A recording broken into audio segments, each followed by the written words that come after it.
नमस्कार विद्यार्थी मित्रांनो,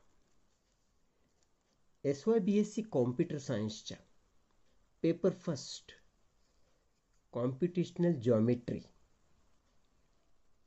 सेमिस्टर 4 मध्ये चॅप्टर 1 टू डायमेन्शनल ट्रान्सफॉर्मेशन्स यामध्ये आपण एक एक्झाम्पल आज बघतो आहोत. एक्झाम्पल असे, what is the effect of the transformation matrix. Number 1, हा ट्रान्सफॉर्मेशन मॅट्रिक्स आहे ऑन 2 डायमेन्शनल ऑब्जेक्ट 1 0 0 1 असा जो मॅट्रिक्स असतो तो इथला कोऑर्डिनेट जर काही बदलला असेल तर तो x कोऑर्डिनेट आहे आणि तो शियरिंग केलेला आहे. त्याला आपण काय म्हणणार?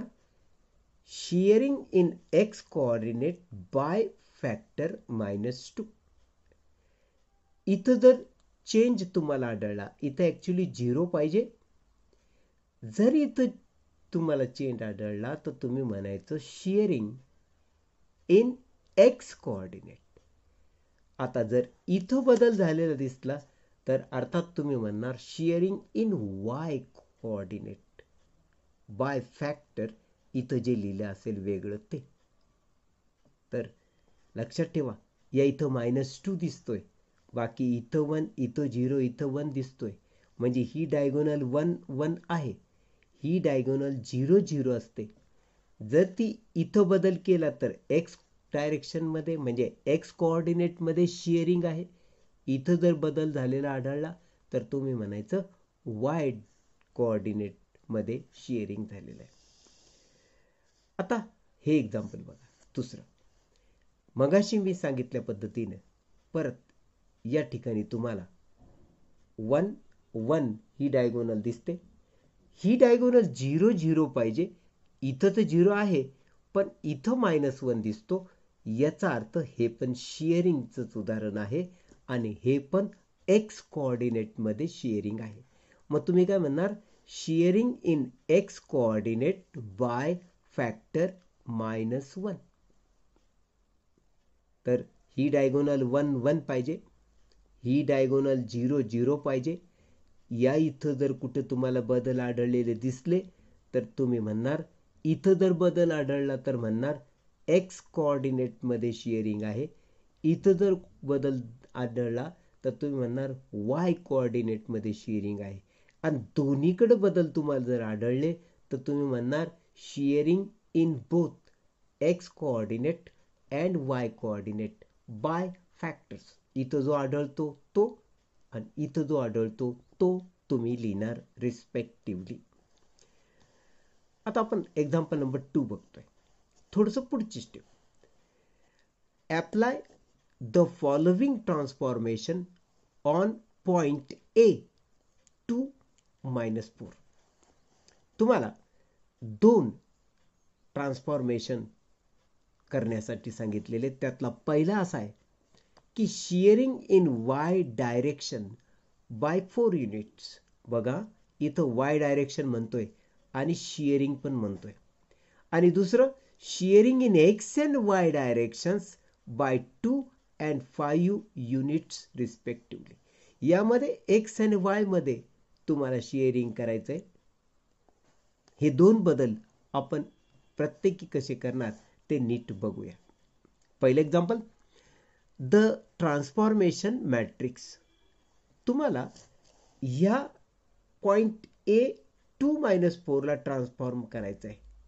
म्हणून तुम्हाला पहिल्यांदा ट्रान्सफॉर्मेशन मॅट्रिक्स मिळवावं लागेल आणि तो ट्रान्सफॉर्मेशन मॅट्रिक्स आपण मिळवू कसा बघ. The transformation matrix for shearing in y direction by 4 units. Shearing कसं करतात तुला माहिती आहे.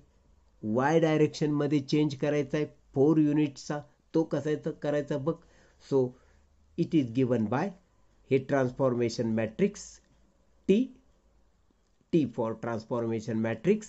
आणि हा मॅट्रिक्स ही डायगोनल 1 1च लिहायची, तुला माहिती आहे शियरिंग मध्ये. बदल इथं घडायचा असतो आणि इथं बदल घडायचा इथं एक्स डायरेक्शन आहे, इथं वाय डायरेक्शन आहे.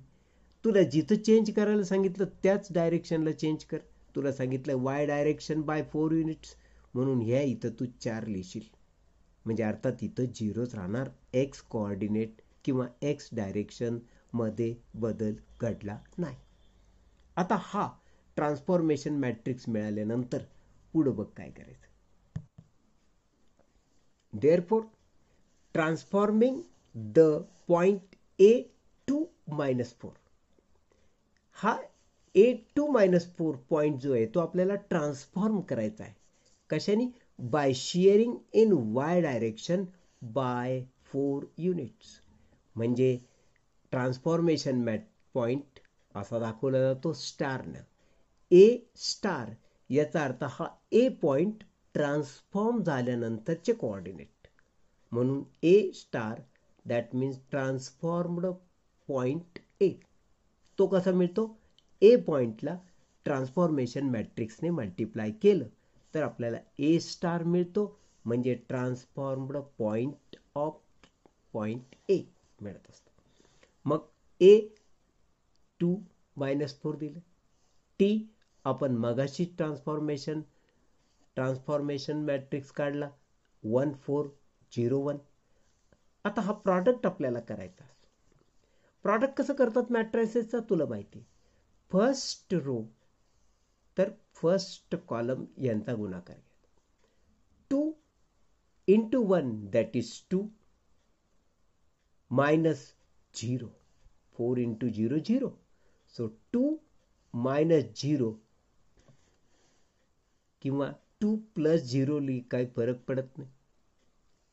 2 into 1 2 मायनस ली अथवा plus Lee 0.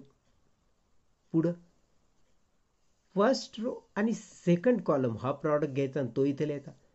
2 into 4 that is 8 minus 4. याने याला गुणाय. 2 into 4 8 4 minus 4 into 1 that is -4.